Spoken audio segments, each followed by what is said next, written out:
Let's start with a really important idea. The single most dangerous financial vulnerability? It's not a faulty password or an unread bank statement. It's that precise moment in time when a major life event makes you momentarily distracted and emotionally fragile. Today, we're diving deep into this. It's about securing your financial life, not from some hacker you'll never meet, but from a period of vulnerability that, let's be honest, is pretty much guaranteed to happen to all of us at some point.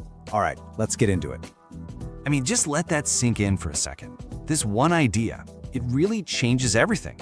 It shifts the whole conversation about financial security away from just firewalls and passwords and puts the focus right where it belongs, on our human experience.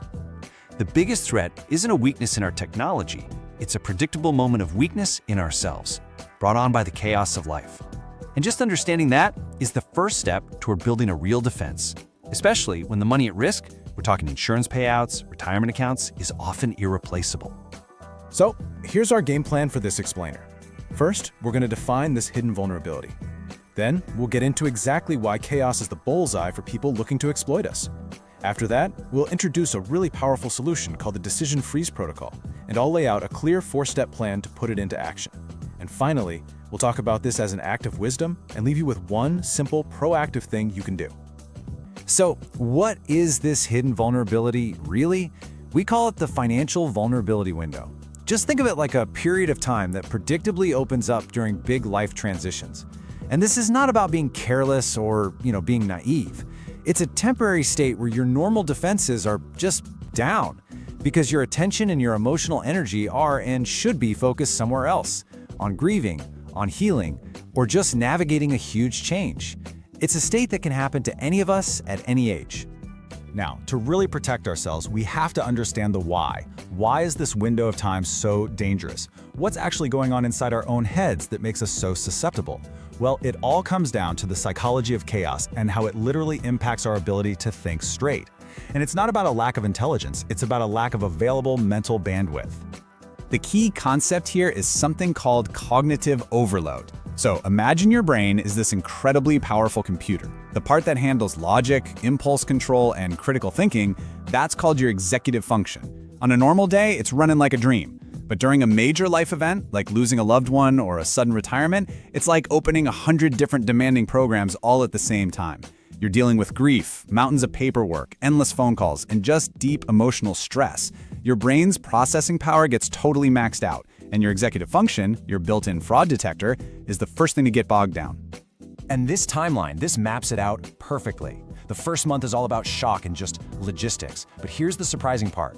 The most dangerous period is actually days 30 through 90. Now, why is that? It's because the initial rush of support from friends and family might have started to fade, but that cognitive overload is at its absolute peak. You're exhausted, you're just trying to figure out what a new normal even looks like. And it is right there, in that moment of deep fatigue, that a scammer's phone call, disguised as help, sounds the most believable.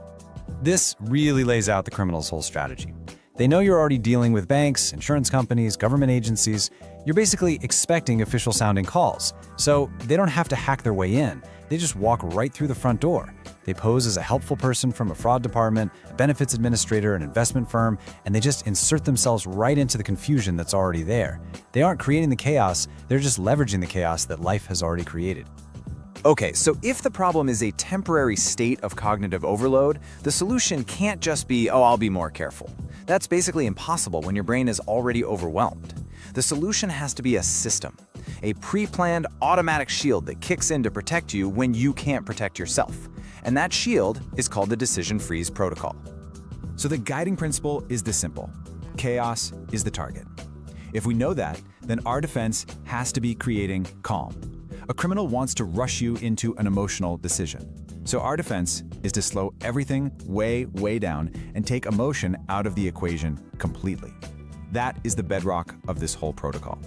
The Decision Freeze Protocol, or DFP, think of it like a financial fire drill that you plan way in advance. It's a personal policy that says when one of these specific life events happens, I will automatically freeze all major non-essential financial decisions. And even more importantly, any unsolicited request, any unexpected call or email about money must be routed through a trusted, objective third party. It's basically a safety switch you install when you're thinking clearly to protect yourself for the times when you're not. And this comparison just makes the benefits so clear. On the left, you've got the default scenario, reacting emotionally, falling for high-pressure tactics, and making irreversible mistakes with irreplaceable money. But on the right, with the DFP in place, everything changes. Emotional reactions are replaced with a mandatory pause. High-pressure tactics just don't work because everything has to go through objective verification. You are no longer an isolated, vulnerable target. You are shielded by your pre-planned system and a trusted proxy. The result? Protected savings, and just as important, protected peace of mind. Okay, so the concept is powerful, but how do we actually make it real? How do we build this shield?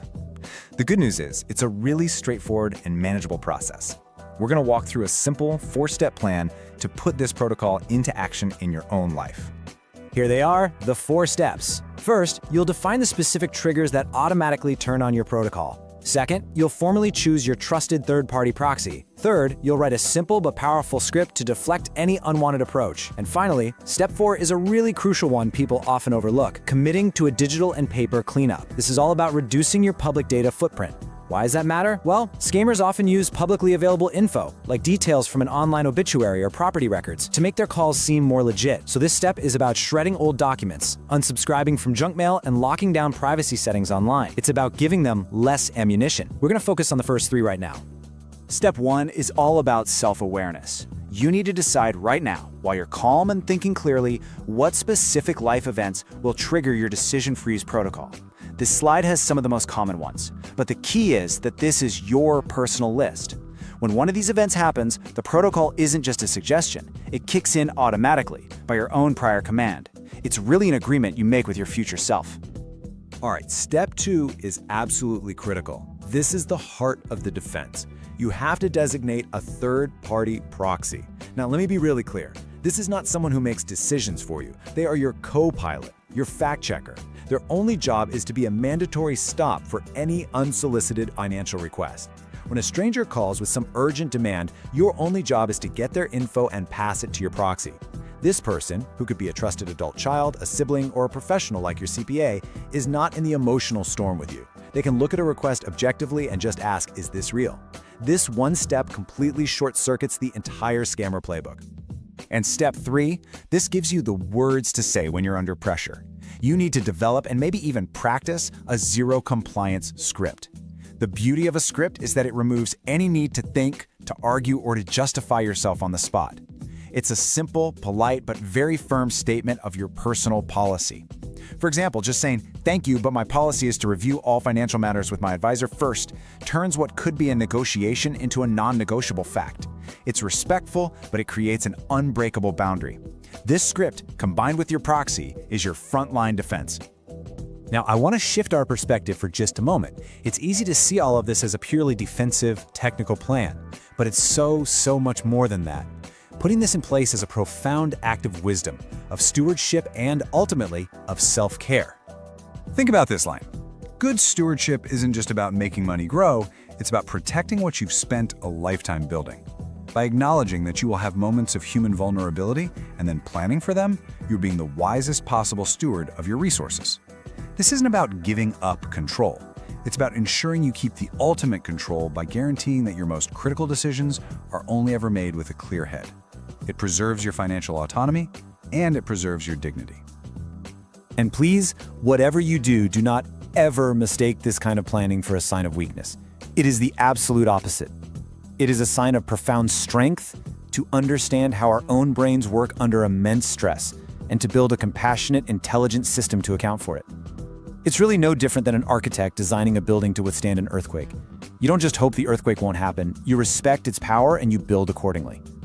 So we've covered the what, the why, and the how. Now it all comes down to one thing: taking action.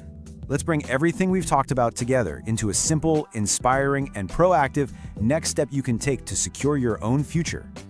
This is the question I really want to leave you with. It's not if a major life event will happen, but when. And when it does, when that chaos arrives, what is your plan? Because having no plan is, well, it's a plan to be vulnerable. But you now have the blueprint for a much better one. If you do nothing else after hearing this, please do these 2 things. First, think about and choose your third-party proxy. Have that conversation with them. Make it official. Second, take 5 minutes and write down your zero compliance script. Put it by your phone. These two simple, non-negotiable actions, they form the bedrock of your entire defense. In the end, what we've really talked about today is a path to genuine peace of mind. We've learned that our greatest financial risk shows up during the chaos of major life transitions, right when that cognitive overload makes every single one of us vulnerable. But we've also discovered the incredible power of a simple structural solution: the decision freeze protocol and the third-party proxy. It's a system to ensure our most important choices are always made with a clear head. This isn't about fear, it's about empowerment. Because this kind of informed, proactive planning is the ultimate guarantee, not just for the safety of your savings, but for your calm and your confidence, no matter what crisis life might bring.